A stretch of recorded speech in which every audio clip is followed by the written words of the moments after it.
read books from cover to cover. Oh, yes, sir, I'm a real book lover. I get nutrition from science fiction. A paperback is a tasty snack.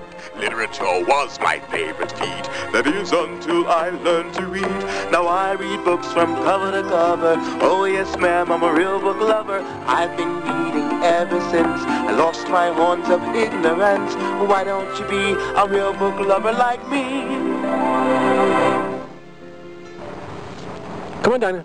Bring your ball. Labrador retrievers need a lot of exercise, but I have to be careful with Dinah here. She has a damaged ligament in her left knee, so I don't want to overdo it. You know, dogs are just like people. They get injuries, they get sick, they get overweight, sometimes they lose their hearing, sometimes they even lose their sight. And that's what happened to the Labrador retriever in today's book, The Trouble with Tuck by Theodore Taylor. 12-year-old Helen Ogden noticed that her dog Tuck was going blind when he was only 3 years old. She refused to have him put away. He was more than a pet. He had even saved her life one time when she hit her head on a diving board and fell unconscious to the bottom of the swimming pool. No, those two were too close. Helen was determined to keep Tuck, even if he was blind. Here's how she describes the first time she noticed Tuck behaving differently. No one can definitely say when Friar Tuck began to go blind, not even Dr. Douglas Tobin, who was undoubtedly one of the best veterinarians in California. But the light probably began to fail for Big Tuck long before any of us suspected it. And of course, being a dog, he couldn't very well talk about it.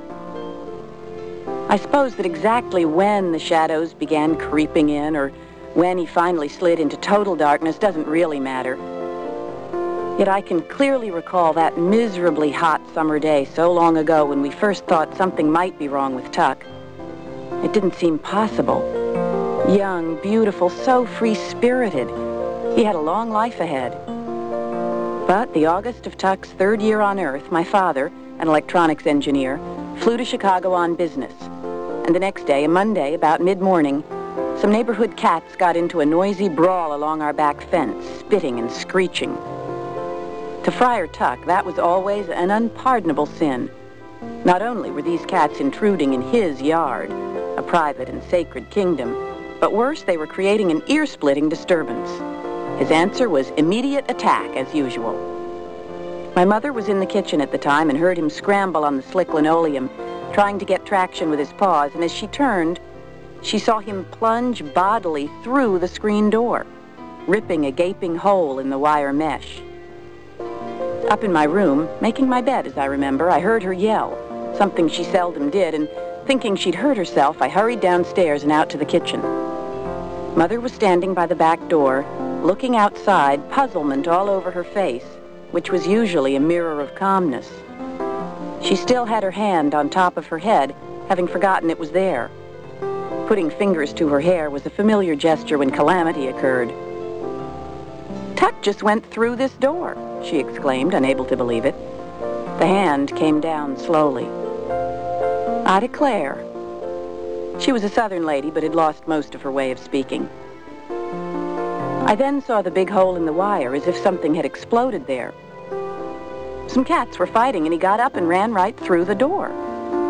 Mother was awed. I was sure that Tuck was far too intelligent to do a stupid thing like that. He'd always put on skidding brakes and just barked loudly if there was something outside disturbing him. I said, maybe he was dreaming. Mother scoffed. "Helen." All right, he wasn't dreaming. He'd done a very dumb thing. I looked out at him, thinking about excuses. Tuck was sitting innocently on his powerful haunches in the grass, that dignified lion-like head pointed skyward. He seemed to be sniffing the air as if to make certain the squabbling cats had departed. To be sure, he wasn't concerned about any whopping hole in the screen door. My mother shook her head and went outside, quickly going down the short flight of back steps and crossing over to him, maybe to scold him properly. He deserved it. I followed her. As she approached Tuck, his thick tail began to wag, switching back and forth across the grass like a scythe. She said, "You silly dog, you just broke the door," leaning over to take his big yellow-haired head into her slender hands and examine his eyes. She bit her lip and frowned. Wondering why she'd done that, I had the strangest feeling. Mother straightened up, still frowning widely. "Why did you do that?" I asked. "Look at him that way." Well, he acted as though he didn't even see the door. Obviously, Tuck could not see that screen door. Later that day, Helen and her mother placed a chair in the doorway, and Helen went outside and called Tuck. Tuck ran right into the chair. Tuck was blind. Then Helen thought about blind people. They often had guide dogs. Why couldn't Tuck have a guide dog? I'd been thinking about something all day, ever since seeing Tuck pause at the curb on Denham, and then watching that car speed toward him on Wickenham. Maybe I had a solution to Tuck's trouble. I said to all of them, "You know, I have to start school in 3 weeks. Nobody will be home, and Tuck needs someone to take care of him." Mother looked at me uncertainly. "A dog sitter?"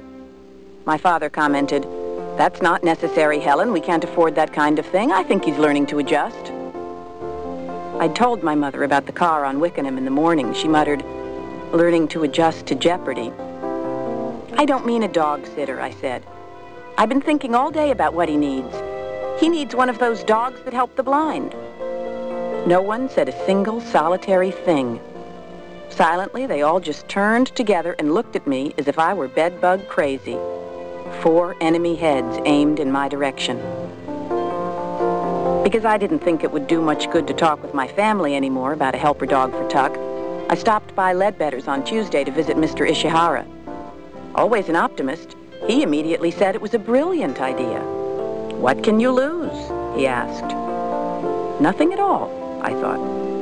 So, afraid of getting into an argument if I made the call at home to be overheard and reported on by Luke, I stopped by the public phone booth opposite the donut shop at the busy corner of Rosemont and Denham, spending 40 cents of my own precious money. California Companion Dogs for the Blind, Inc. was listed in the white pages. The woman who answered the phone there switched me to the office of the administrator, a Mrs. Mary Chafee, and in a moment I was talking to Mrs. Chafee's secretary, who sounded very businesslike. My goal was to help Tuck through any means I could. Without hedging around, I said, "I'd like to make an appointment to talk about a companion dog." "Is there someone in your family who's blind?" "Yes," I said flatly, knowing full well she thought I was referring to someone with 2 legs. "You sound awful young," said the secretary. "I'm not that young," I replied. "I'm 13. The secretary asked, "Is your father or mother there? You sound as though you're calling from a phone booth." The traffic was indeed whizzing by. Tuck was sitting patiently just outside the half-open door. "I am," I readily confessed. "My parents are home, but they need an appointment. They're too embarrassed to call you." Right away, I noticed a marked change in her attitude. I guess she thought they were poor, old, and blind, and too proud to call, so their little girl was doing the calling. She said, softening up, "Oh, my, they shouldn't be too embarrassed to call us. That's what we're here for. What's your last name?" "Ogden." "Tell them 5 o'clock Thursday. The appointment will be with Mrs. Chafee. But please phone back if they can't make it. Do you need transportation? We'll provide that, too." I said we didn't. Deciding it would be unwise to announce the arrangements at the dinner table with my brothers around, I told my mother just as soon as I reached home. "They gave you an appointment?" she marveled, sounding as if she didn't quite believe it. "It's for you and Dad." "And you told them about Tuck?" For a very good reason, I didn't answer that question directly. I just nodded and said, "They understand about dogs." Helen didn't tell anyone the exact truth. She didn't even explain to her parents what she had done until they were already in the car on the way to San Carlos for their appointment at the California Companion Dogs for the Blind. In a moment, we were ushered into Mrs. Chafee's office. Dressed in a white blouse, riding breeches and boots, she was a tall, slender woman with silver gray hair and silver bracelets on her right wrist. Smiling, she asked us to sit down, explaining that she was going riding in a little while. "We keep a few horses here. It's the right country for it." I looked around her office. On one wall were large photos of 4 different types of dogs. On another wall was a huge blackboard labeled Area Status. Names of dogs and people were on it, along with dates. From outside, we could hear all the yelping. Mrs. Chafee glanced toward the window. It's feeding time, and they're always noisy for that, but they're awfully good at night. We have a big population here, more than 300 at all times of all ages. German Shepherds, Labrador Retrievers, Black and Golden Labradors. These types make the best companion dogs we've found. My father said, hesitatingly, "The blind people we saw when we came in, are they students?" she said. "We take them to nearby towns or the city 6 days a week with the dogs. It's very routine. They're here for 28 days of intensive training with the companions we've selected for them. Then they graduate." She paused. "Now, how can we help you, Mr. Ogden?" My father was visibly embarrassed. He said, do you ever sell any of these dogs?" "Oh, my, no, never. We breed them here, send them to farm families for more than a year for human contact, then bring them back and train them, and finally lend them to blind people." "There's no charge?" my mother asked. "None at all," replied Mrs. Chafee. "We are entirely supported by public donations and endowments." Then she looked at my father, trying to get to the point, and asked, "A member of your family is involved?" I blurted it out. "Yes, my dog, Tuck. He's blind." She blinked and her mouth opened helplessly. In what seemed like forever before she did speak, she looked over at my mother and father. They were squirming. Then she said, You see, I hardly expected..." Then she stopped, cleared her throat, and started over again, looking straight at me. "I'm so sorry to hear that." I said, "Isn't there one real old one like Henry that you could sell us for Tuck? We'll take good care of him." Mrs. Chafee said, "I know you'd take good care of him."